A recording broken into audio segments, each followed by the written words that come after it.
Hello, listener. I have a new features on the podcast. Now you can click on a link, directly send me a message so that I can hear how has Beyondhood impact you? How does Beyondhood make you feel? It'd be lovely to hear, and it's super easy. Go to the show notes above the description. There's a link. Say click here to direct message. Once you do that, it will directly link to your phone. And don't worry, I won't be able to see your phone number. I'll just receive the encouragement or comment from you. Looking forward to hear direct message from you all. Childhood, adolescent, adulthood, and elderhood. Welcome to Beyondhood, where we go beyond elderhood, one chat at a time. Before we start, do you have one or all three of the following issues? First, do you want to know more and deeper into your loved one's childhood? Second, do you feel it is hard for you to talk to your loved one to understand them more deeply? They're often not as open with you because you're family or good friends. Or you find it hard to ask them questions because you're close to them. Third, have you thought of one day when they're gone, you can never ask them about their lives anymore? If any of the above comes to mind, our Record Life Story service is your solution. Listen to this episode and see how we can weave a story for your loved one and create this legacy for you and your loved ones. Contact me. My contact info is in the show notes. Welcome back. This is part 2 of number 7, Jenny's episode.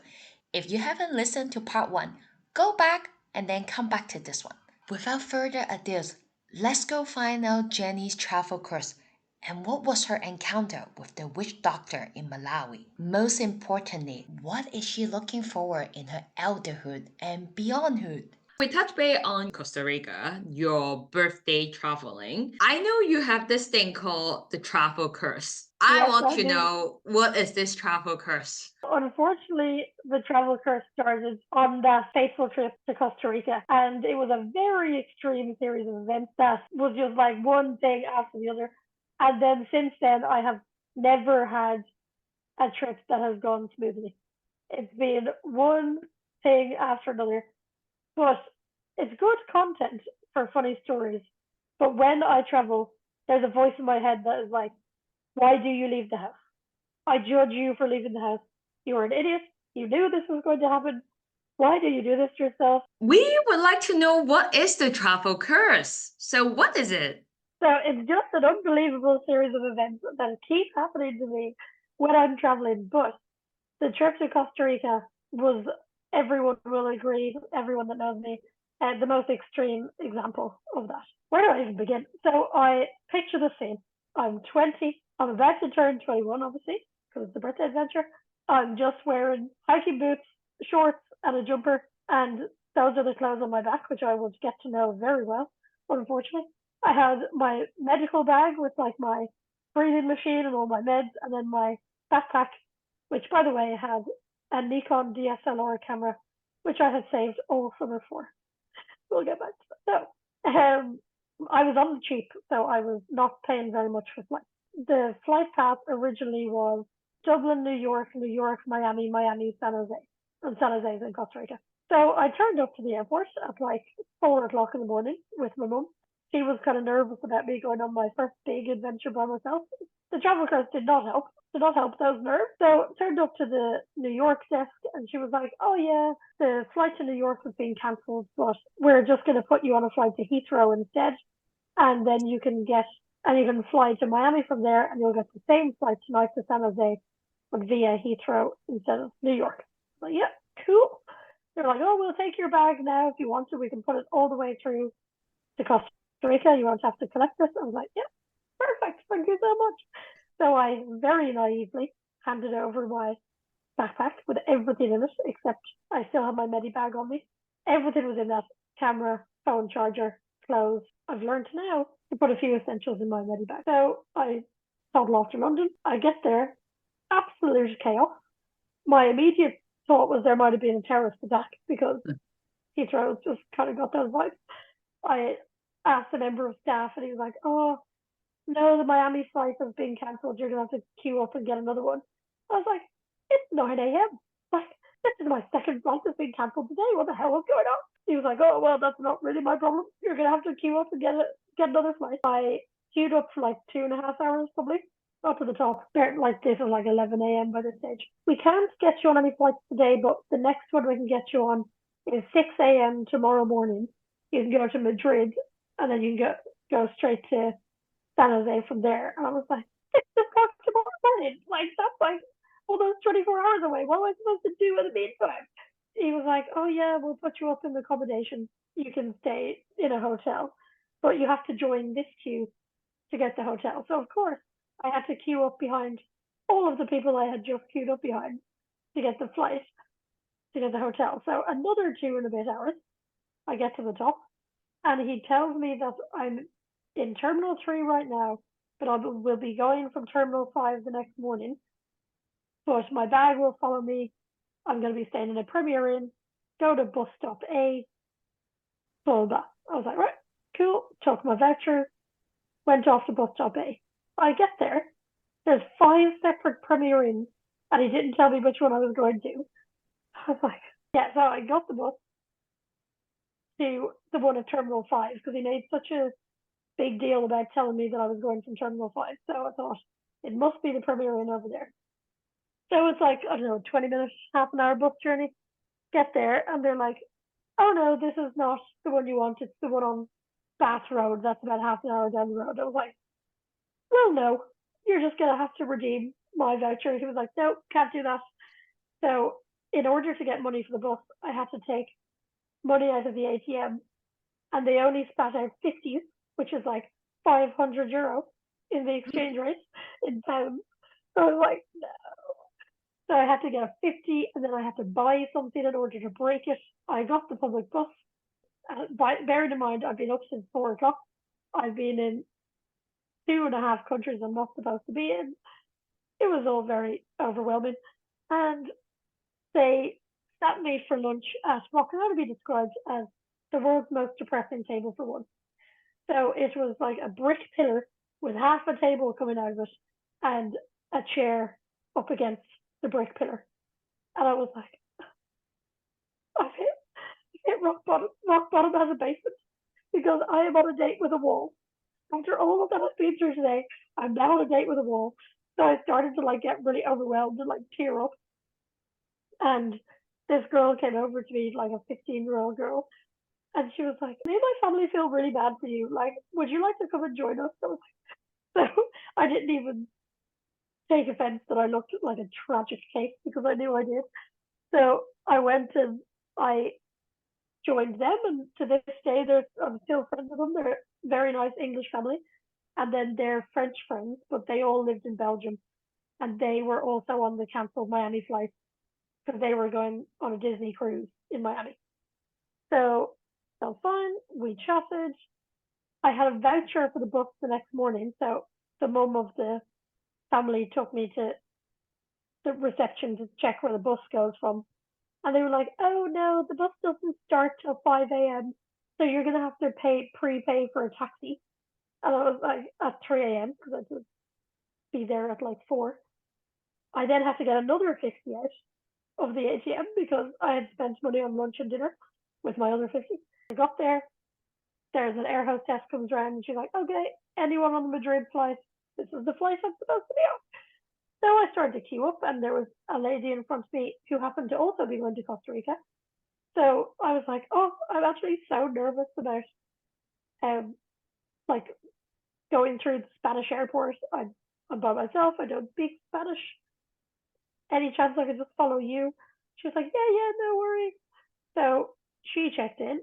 She was like, "Oh, see you later. Yeah, see you at the gate, babe. Bye-bye." So I go to check in. I give them all my documents that they had printed out for me the day before. I checked with 2 members of staff the day before. I was definitely on this flight because obviously I don't trust airport people these days.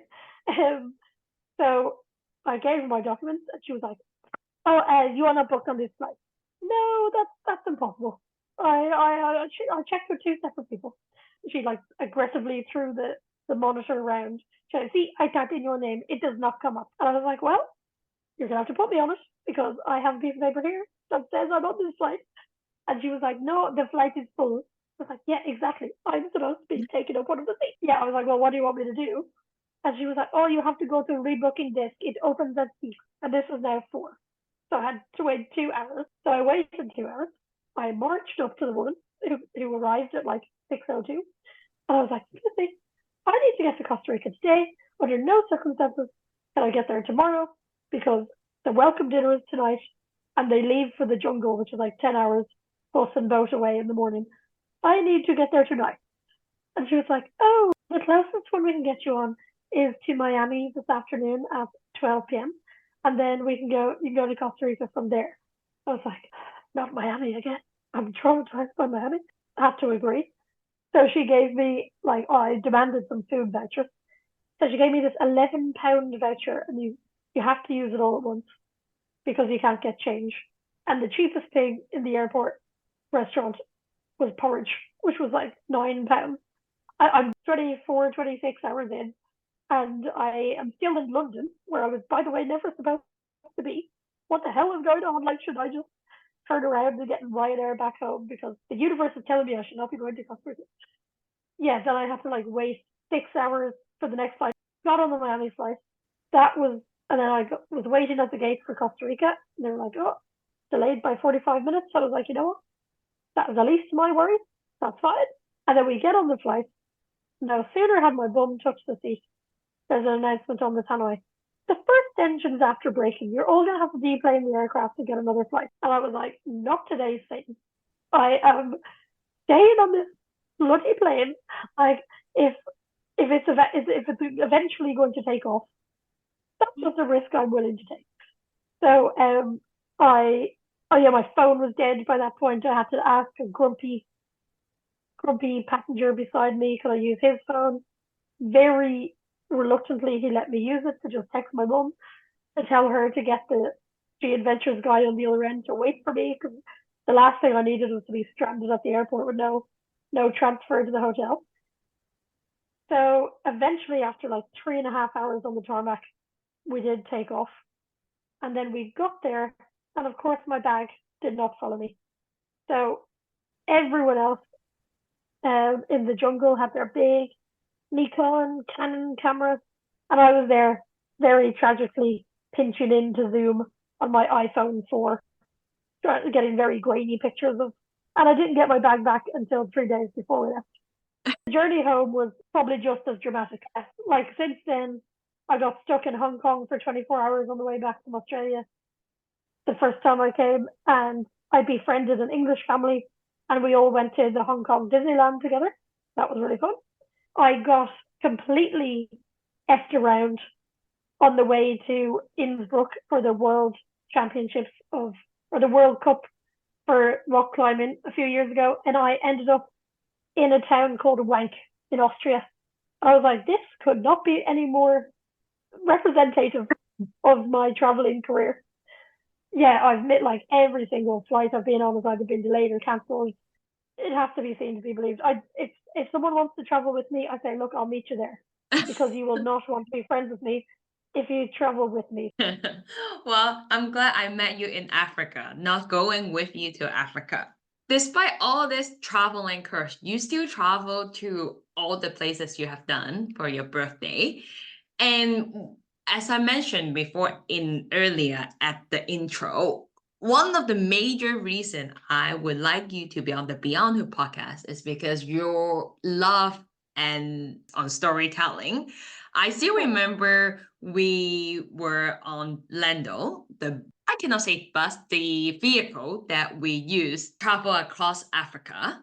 And you have a list of story that keep us going. I would like you to share one most memorable that on your travel list that you would like to share with our audience based on your life story. So will I read to the audience a very cryptic very weird headlines that were on my list of, it literally says, stories to trauma dump on Nicole. Yes, please. Well, I read out some of the headlines. So they have brackets alongside them, ML or S, which means short story, medium story, or long story. Hear no evil, speak no evil, vagina. Queenstown belly buttons. Wheels in motion, girlfriend. Going viral for the buttons. Stretching your legs. Rollerblade accident, autistic doctor. Now don't tag me in this scan. Gold tooth beep, London. Jason Big Red Phone Song, Falafel Gate, Crazy Ranger. There's so many of all these. Random Wino Missing Turtle. All of these unhinged headlines. Probably one of these, because it kind of comes back to the travel curse because it was on a bus in London. So it's still a form of transportation. I would count it as a travel curse. As I said, before I discovered that I could just rollerblade the 10 kilometers home, I was doing one bus from Chiswick to Hammersmith on the way home from work and one bus from Hammersmith to Barton.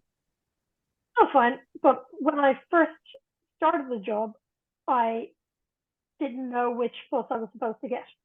So my friend in work said, you can get any of the buses from outside here except the 237 because that doesn't go to Hammersmith, it goes somewhere else. So I was like, oh yeah. So there's the 237, there's also a 267. So I got mixed up. So I was at the bus stop and the 237 came towards me. I was like, oh, Helen said that I can't get the 267, but I can get everything else. I'll just hop on this bus. So I hopped on it and I kind of knew the route because I'd been on the bus a few times. And this bus goes off a completely different road. And I was like, uh-oh. Like, that is the wrong bus of all the buses. Literally all of them go to where I want to, except for this one. And of course, I hopped on the wrong bloody bus. So there was this actually Australian girl behind me. And I was like, sorry, does this bus go to Hammersmith? She's like, oh no, this goes to wherever it went. I was like, oh no, that's not where I'm supposed to be. So she was like, oh, I think you can get off at this place and then, the driver will tell you where to go. So I asked him and he was like, oh yeah, if you get off at the next stop and you just cross the road, I'll point you out the bus stop. A lot of those buses go to Hammersmith. But yeah, perfect. Thank you so much. So I went to the bus stop that he recommended and there was a lady there who looked very unique. She had like these kind of gold and kind of brown shawl type thing on. She looked like your classic witch from a Disney movie. Like kind of scary looking, like not scary looking, very fairy tale looking, a very mysterious character. And she kind of showed her teeth, like she must have smiled or something. And I saw that she had a very distinctive gold tooth, like one of her canines was gold. So I was like, oh, that's interesting, but didn't think much of it. So I asked her, I was like, oh, because there was one of those real time, bus timetables. So I was like, excuse me, do you know which one of these buses goes to Hammersmith? And she was like, oh, not the first one, not the second one, but the third one that goes to Hammersmith. So I was like, oh, okay, thank you so much. Hold on. So she's sitting next to me and she starts to get all kind of like uneasy and jittery and stuff. So the first bus comes up and she looks like she's trying to decide whether to get on it or not. And then at the last second, she hops up and like runs onto the bus. And I was like, okay, that was weird, but didn't think much of it. So first bus goes off, second bus comes and goes, third bus, I was like, right, that's the one she told me I needed to get. So I get on and I had only my Irish phone at the time. So like roaming was a thing. So I didn't have my internet on the phone, but because it like cost a fortune. But I was like, I better just put on my data to see if I'm going the right way. So I quickly put on the data, put on Google Maps, and the bloody bus is going in the opposite direction. And bear in mind, I've had like a 15-hour day at work. It's the middle of the night. It's not safe to be around by myself, like probably midnight. I was freaking out. I was like, oh my God, I need to get back. I need to get home. But like, what the hell? So as I was panicking about where this bus was going to end me up, I just heard a this kind of evil laugh from the front of the bus. And I looked up and it was the same gold tooth lady laughing at me. And I was like, it was honestly, if I believed in like the devil and stuff, I would think that that was the devil because I watched her get on that first bus and drive off like 15 minutes before I got on this bus. I was like it came from the opposite direction of where she ended up going on the first bus. So I was really freaked out. And then eventually I hopped out and I had to get a very overpriced taxi back to Hammersmith because I just couldn't risk missing the last bus home. But it was very traumatic. I still think about it. It's my Roman Empire. I still think about that maybe once a month. And that was like 10 years ago. Well, we'll leave this to our audience imagination, how this lady got onto different buses. We have been talking about your traveling, and we couldn't go on talking about travel without talking our trip in Africa. The witch story that you had in Malawi. So in Malawi, there was, well, we'll call a spade a spade. There wasn't loads to do in Malawi, but there was a few little activities that they offered us, the local guides. One of them was to go see a witch doctor in the local village that we were in, and it was called Candy Beach, where we were staying. And I was like, well, I'm a sucker for a good story, and this sounds like it would be a bloody good story. So it was like $10 to go and see him. I was like, $10 is so worth it for the story. Like, let's do it for the plot, as they say these days. About 8 of us from the trip went through the long grass, looking out for snakes. Like, we went on this weird little walk, maybe a 15-minute walk to the witch doctor's house. And this guy, so we turned up and we were like the first batch of tourists after COVID. So the whole village turned up to welcome us. They were singing, they were playing the drums, there were kids everywhere. You know, it was like something from an ad for Africa. So we turn up and the witch doctor comes out in a very legitimate outfit of a woman's dress, baggy tracksuit bottoms, and old Nikes. And already I'm suspicious. I was like, this guy looks sus, but whatever. So he put what we thought was a ceremonial kind of chalk on his face to make it all white. But I found out later that that was just baking powder because it fizzed into his sweat in the little house that we went in to get our predictions from him. So yeah, that was already an interesting experience, just him doing his little ceremonial dance. There was about 8 of us. We went in one by one to get our predictions. I say that in air quotes. I was one of the last to go in. Everyone else went in for like 15 minutes each. They skipped out with news of future promotions, future children they would bear, future loves of their lives, marriages, all of that. So I was like, oh, here we go. What are they going to say to me? And this empty room in this kind of mud hut with 2 upside down milk crates that you sat on. So he was sitting on one, you sit on the other, opposite him. And then there's a guy in the middle sitting over by the wall who's his, again, air quotes, translator. But you'd never know what he might be translating. So I walked in and the witch doctor goes, ugh, like that, like jump scare, because he obviously felt all these like bad vibes of me. I go in and I sit on my little milk crate and he just goes, your mind is wise, but your body is weak. I was like, true, but rude. Okay, this is a weird start to it. So he was like, oh, you, so I had to ask him questions. Like it was more like prompted by my questions. I was like, oh, you know, will I find love? He was like, you will have many friendships, but no relationships, no marriage for you. I was like, wow, okay, what a way to be told I'll be forever alone. Like, great news.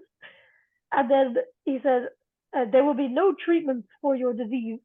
You will not die next year or in 5 years, but after that. I was like, okay, so any time in the future then. Like, that's not very specific. So he was trying to tell me that I was going to die in 5 years. There was going to be no treatment. So he goes on about, oh, this is very depressed. I'm going to have no relationship, no treatments, all this. But they was like, but you're enjoying your time in Africa. I was like, well, I'd want to be. Apparently, I'm going to be pushing up the daisies soon. I might as well be picking them before I start pushing them up. Jesus Christ.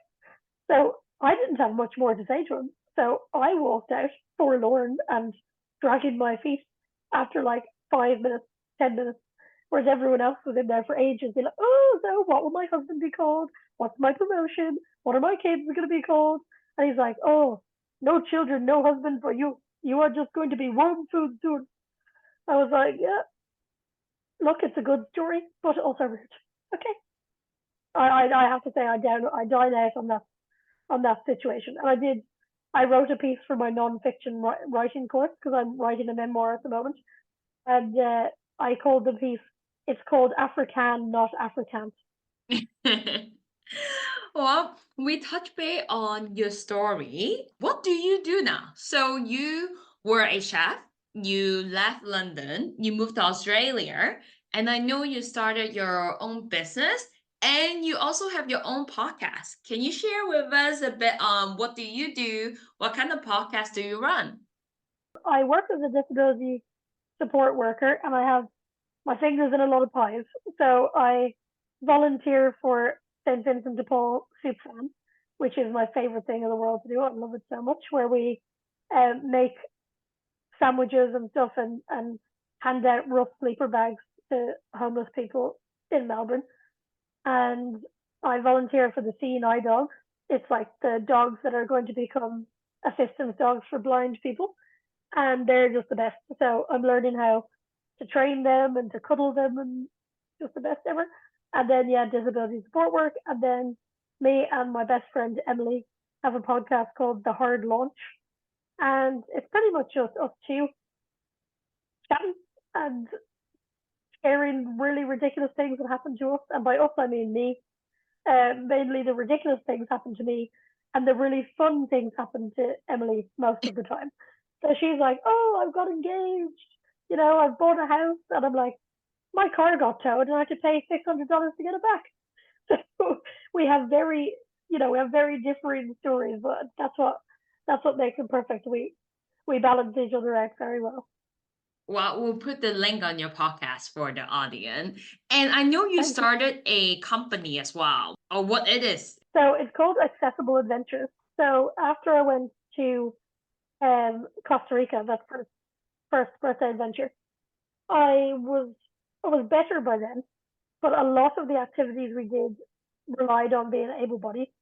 So I kept thinking to myself, oh, if this was 5 months ago, I couldn't do that. I couldn't do that. I couldn't do that. So I was very hyper aware of how inaccessible the adventure travel space is. Once I didn't have to be a chef anymore, because I was sponsored here in my job as a chef, I was like, no time like the present, might as well have a career change. So I made a social enterprise called Accessible Adventures. And through that, I co-founded Adaptive Climbing Victoria, which is a rock climbing club for people with disabilities. And now we have a team that competed in the World Championships and in the World Cup in Austria and Switzerland the last 2 years, which is amazing. And they're absolutely smashing it. Trying to make the adventure travel world much more accessible, which is what I was trying to educate on in Africa. So everyone saw me doing all my treatments, my nebulizer, my pills, everything, and they saw that I was able to do everything that they were doing except with a few adaptations. And everyone was so amazing. They always, anytime they asked me about my illness, they were so patient and respectful. And that's just kind of the domino effect I want to have in the traveling community. I want able-bodied travelers to learn from travelers like me and wear their accessibility goggles in their normal lives. And then through a domino effect, we can just raise awareness of accessibility in all of the countries we can. Go back to the point you made earlier.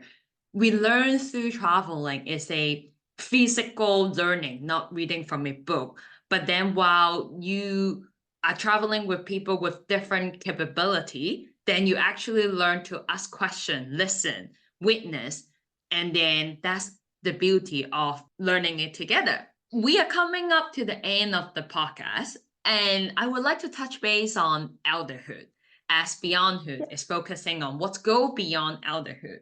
I know it's quite far for you, and I know that there is what your doctor say, but share with us a bit what your doctor say about your disability and what do you most looking forward into your elderhood. If I'm lucky enough to make elderhood, because my doctor, I have to get her to sign off my travel insurance to go to Africa.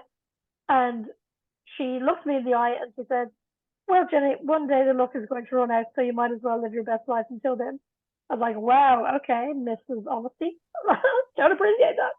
But no, like the reality is every time I have a lung episode, takes a bit longer to recover. I feel a lot more sick. She's right. One day the luck will run out.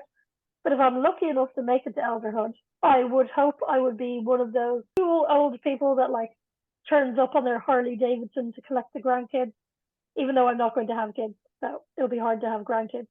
Cool, great auntie that still travels the world in their 60s and 70s, I hope. And because you never know when it's going to end. I'm not unique in that, none of us know. So I reckon just grab life by the horns and, as the doctor says, live your best life until you don't have one anymore. Yeah. You are my first that I go back into asking, what do you look forward to? Because most of my audience, they are all older adults. And I always ask them and end with two questions. One is, do you believe in an afterlife? What do you think of death? Well, I'm not religious at all, but in the Baha'i faith, they have this theory where when you're in the womb, you're developing all of these senses hearing, touch, sight, all these things that you're not using yet, but you are going to use them in a new world, which is only a few inches away, through your mum's womb. So you're developing all these senses that you don't know what they're for yet. And then the theory is in life, you're developing spirituality, morals, all these things that you are collecting for the next life just a few inches away. So the fact that, when we're in the womb, we don't know what's coming, and then we just live it. I love that idea of there's another life just a few inches away. I would like to believe in that. I didn't know anything about Behind Faith when Jenny told me. So I went to Google and I found there's a website called Behind Faith, website of the worldwide Behind community. What is Behind? The Behind Faith is a religion founded in the 19th century that teaches the essential worth of all religion and the unity of all people. It initially developed in Iran and parts of the Middle East. The particular part that Jenny talked about, I found it in the behindteaching.org. Prepare for the next life. The Behind Teaching say the purpose of life is twofold: to prepare for our life in the next world and to improve this world. If you're interested, go to Google and search for it. I kind of believe in reincarnation as well, because I definitely think I must have been some sort of terrorist in a previous life for all the bad karma that I'm getting in this one. Well, but you have the most positive and adventure outlook that I have met. And this might be a bit sensitive topic, but you have experienced nearly death. Are you afraid of death? What do you see of it? Not really. I've got FOMO. I'm afraid of leaving my friends and my family behind. And I don't want them to grieve like I've had to grieve for people that I've lost. But because I almost died Christmas Eve 2019 in the back of an ambulance, I was very much I had the choice to stay or go. And it was actually a really peaceful experience. I wouldn't go as far as to say that it was nice, but it wasn't scary. And I really hope people that I've known that have passed away since then, I always think to myself, I hope they had that same feeling. Because it is, I'm not scared of my own death, I'm scared of everyone else's. I don't want anyone else around me to die, but I'm not scared of my own death. Wow. So Jenny, would you share a piece of advice for your older self and for older generation that are listening to this podcast? My advice to my older self would be don't put too much pressure on yourself and remember to have fun. And if you don't like something, sack it off. Don't waste your life in something or someone that you're never going to click with. Just let it go. Let it go. Okay. Thank you. Before you leave, if you love this episode, please stay tuned for our next one. If you haven't done so, please follow Beyondhood in your favorite podcast listening app. Or you can follow us on Instagram, Facebook, and LinkedIn. If you found this conversation inspirational or interesting or valuable, chances are you did, since you're still listening. Would you do me a personal favor, a 6-second favor? Share it on your social, email, or tell a friend. Tell a person you know who can benefit from this conversation, who you think will be inspired by our Beyonder, who is navigating how to age with grace and motivation so that they can join and be part of our mission.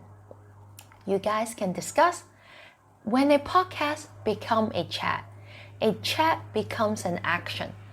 Then we're closer to create an intergenerational community through one chat at a time.